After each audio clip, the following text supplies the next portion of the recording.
Hi, this is my 1999 SE convertible. That's my 2001 hatch and my 2000 parts car. Peggy, Angelica, and Elsa. Frost Gray, right? So I bought this car knowing the top was on its way out. I figured I would buy it, fix the top as part of restoring it, and fine, no big deal. Except then I found out that inexpensive is a joke that Saab owners tell each other on the internet. There's nothing cheap on these cars, right? So what I decided to do is, after some research, I've come up with a way to operate the top manually and not worry about it for now. Someday I will fix it. So here's what I do. Now, before you can operate the top manually, and it says this in the owner's manual, you need to release this valve. The pump for the hydraulic pistons is here. You just want to open this. Mine's already open. Okay, this is closed, open. Open this. This releases the hydraulic fluid pressure so that you don't damage any of the things that might still be good on your top. And that's accessible from the pass-through. I guess you could do it through the trunk, but definitely do it through the pass-through, no big deal. So do that before you operate your top manually if you don't want to break everything else. Don't forget you need your key to get in there. So with that done, now I just leave it that way and we can go about operating the top. So a couple things that went wrong for me, and here's number one. All the plastic trim here got cracked. That came because I was standing on the driver's side and just grabbing it there and twisted all of it, and it broke. I've got it on Peggy, so no big deal. Also, this isn't my daily driver, so I pretty much have the top down if I'm driving this car, so it doesn't really matter to me. But for your daily, you're going to want to be a little bit more careful than I was initially.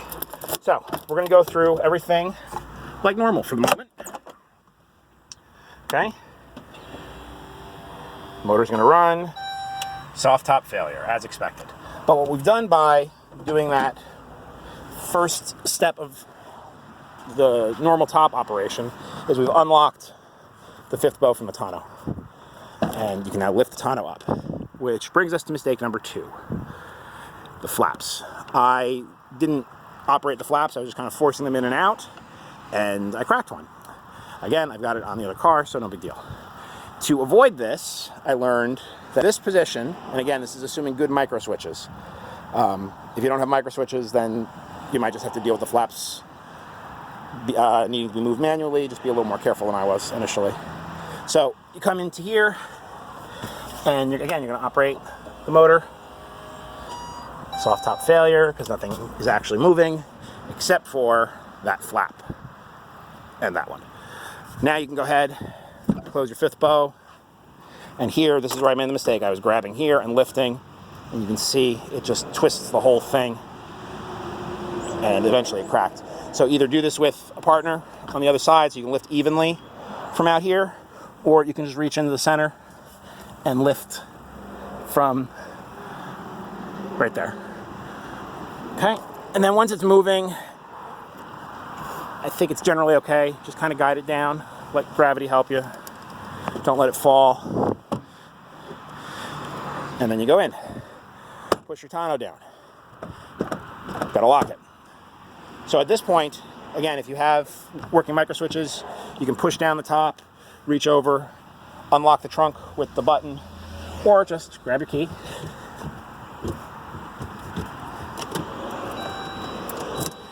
And come back to your trunk, and we can lock the tonneau in here. Now I have this all apart. This is the lock mechanism for the tonneau. If you look right here, you can access it through a slot in the carpet.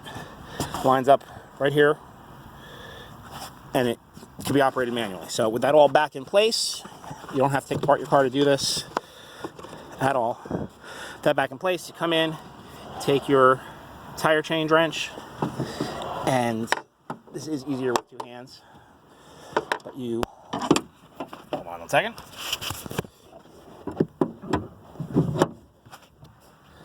Ta-da! Stick one hand inside the flap, but that goes right in there. I stick one hand inside the flap to help me line up the wrench, and then you just push it forward. And it's a little bit of a heave-ho to get it to close. But now, make sure you have your key, of course, you're closed. Everything's locked and good to go. As they say, closing is the reverse of opening. So you come back in, pull your lever rather. Again, this will operate the whole mechanism right there. Much easier to unlock than it is to lock. And now your tonneau cover will be free. And again, here you need to do it from both sides evenly. What I tend to do, this car, as you can see, is in a state of repair, disassembly, restoration. I just get in the car, stand on the back seat, which isn't even here at the moment, and pull from the center. So I'm doing it evenly. If my wife's with me, we'll do it together on the outside of the car rather than standing in the car. But then just operate it like that. Lift. Back to flaps. So get your key.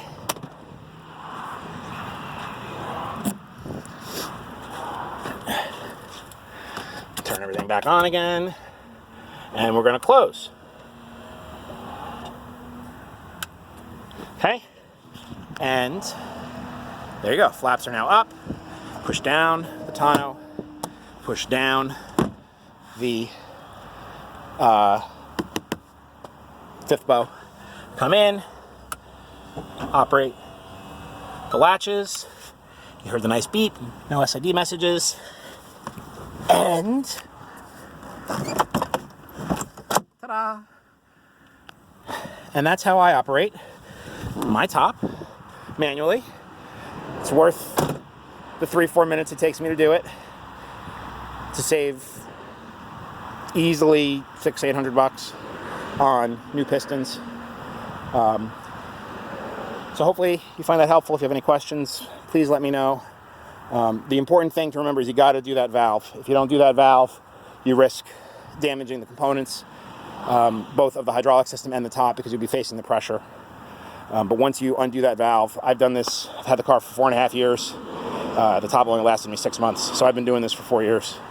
And other than those stupid things I did with the forcing and not really understanding how things moved evenly, it's been great. And ever since I resolved how I handle it, I haven't had any problems. So again, let me know if you have any questions, and I hope you can enjoy some top-down Saab driving this summer.